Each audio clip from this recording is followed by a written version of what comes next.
Operation Kagar లక్ష్యానికి ఆంధ్రప్రదేశ్ చేరుకుంది.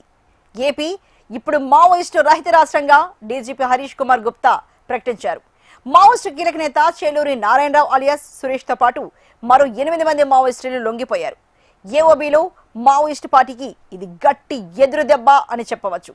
ఒకవేళ ఒకరిద్దరు మావోయిస్టులు మిగిలి ఉన్నా వారు వేరే రాష్ట్రాల్లో ఉండవచ్చని డీజీపీ చెప్తున్నారు.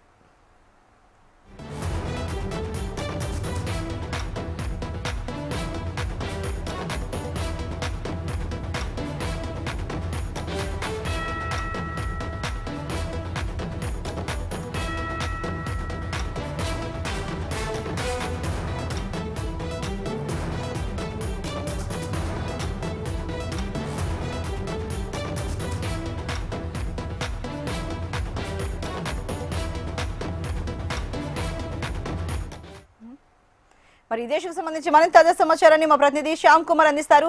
శ్యామ్, మరి ఆపరేషన్ కగార్ లక్ష్యానికి ఏపీ చేరుకున్నట్టేనా? మరి ఇప్పుడు ఏపీ అనేది మావోయిస్ట్ రహిత రాష్ట్రంగా డీజీపీ హరీష్ కుమార్ గుప్తా ప్రకటించారు కదా, డీటెయిల్స్ చెప్పండి.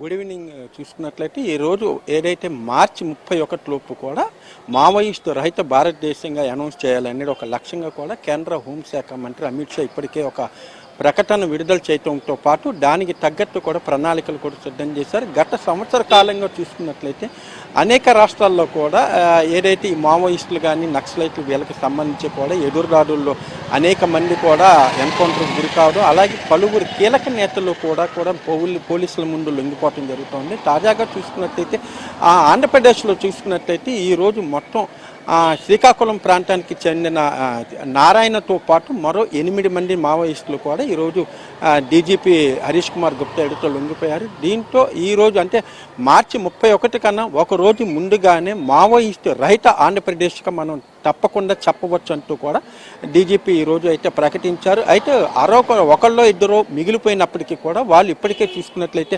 మహారాష్ట్ర, ఛత్తీస్గఢ్ ప్రాంతాలకు వాళ్ళు వెళ్ళిపోయినట్లు కూడా తమ వద్ద సమాచారం ఉంది. అదేవిధంగా మెయిన్ ఎవరైతే ఉన్నారో గణపతి సమాచారం అయితే తమ వద్ద అయితే ఆంధ్రప్రదేశ్లో అయితే అతను లేరు, అతనికి సంబంధించిన సమాచారం తమ వద్ద లేదంటూ కూడా డీజీపీ వ్యాఖ్యానించారు. ఏదైనప్పటికీ కూడా ఏదైతే ఈ ఆపరేషన్ కగార్ పేరుతో చేపట్టిన ఇదైతే కనుక ప్రస్తుతం సత్ఫలితాలు ఇచ్చిందని చెప్పవచ్చు. అదేవిధంగా చూసుకున్నట్లయితే ఈరోజు ఏదైతే కేంద్ర కమిటీ సభ్యుడిగా ఉన్న నారాయణ లొంగిపోయాడో నారాయణ వ్యాఖ్యలు కనుక మనం ఇక్కడ ప్రాధాన్యత చాలా సంతరించుకుని ఆయన చేసిన వ్యాఖ్యలు ప్రధానంగా చూసుకున్నట్లయితే గతంలో ఎప్పుడైతే ముఖ్యంగా ఈ గ్రామాలకు సంబంధించి కూడా రోడ్లు, రహదారులు కానివ్వండి, మంచినీటి తదితర సౌకర్యాలు ఎక్కడా కూడా అందేవి కాదు. ఈ నేపథ్యంలో కూడా గ్రామాల ప్రజలందరూ కూడా ఈ మావోయిస్టులకి వాళ్ళకి సహకారం అనేది అందిస్తూ ఉండేవాళ్ళు. దీంతో ఈ మావోయిస్టు ఉద్యమం అనేది పుట్టింది. అలాగే ఇంత బలంగా ఇంతకాలంగా కూడా మావోయిస్టు ఉద్యమం ఉందంటే అది అందుకు ప్రజా సపోర్ట్ అయితే తప్పనిసరిగా ఉందనేది చెప్పవచ్చు.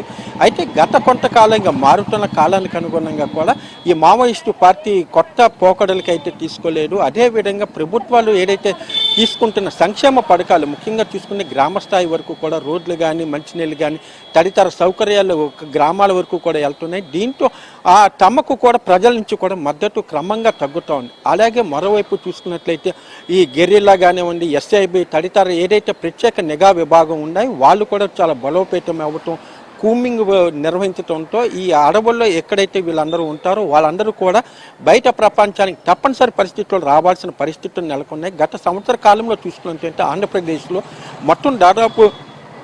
మొత్తం 13 మంది ముఖ్య నేతలు ఎన్కౌంటర్ గురి కాగా 81 మందిని పోలీసులు అరెస్ట్ చేశారు. అలాగే 106 మందిని వాళ్ళు స్వచ్ఛందంగా లొంగిపోయారు. మొత్తం మీద చూసుకుంటే మొత్తం మీద ఏపీలో 205 మంది ఇప్పటి వరకు కూడా ఈ రోజు వరకు మొత్తం 105 మంది మొత్తం నక్సలైట్లు, అలాగే కీలకమైన సెంట్రల్ కమిటీ సభ్యులు కానివ్వండి, అలాగే మావోయిస్టు వీళ్ళందరూ కూడా లొంగిపోవటము లేదా ఎన్కౌంటరు లేదా వాళ్ళు పోలీసులు అరెస్ట్ చేసి వాళ్ళని జైళ్ళలో పెట్టడం అనేది జరిగింది. ఏదైనప్పటికీ కూడా ఈ రోజు ఏదైతే జరిగిందో ఇవాళ 9 మంది నక్సలైట్లు ఏదైతే లొంగిపోయారో దాంతోనే ఆంధ్రప్రదేశ్లో మావోయిస్టు రహిత ఆంధ్రప్రదేశ్ అయింది. ఇక్కడ ఏదైతే ఏఓబి ఉందో ఆంధ్ర ఒరిస్సా బోర్డర్కి సంబంధించి ఈ బోర్డర్లో అయితే ఇప్పటి వరకు కూడా ఇంకెవరూ లేరు, పూర్తిగా తుడిచిపెట్టాము. కాబట్టి ఇక ముందు కూడా ఎవరు కూడా దీనికి ఆకర్షితులు అవ్వద్దు అంటూ కూడా రాష్ట్ర డీజీపీ చెప్పారు. Right, thank you so much Shyam Kumar.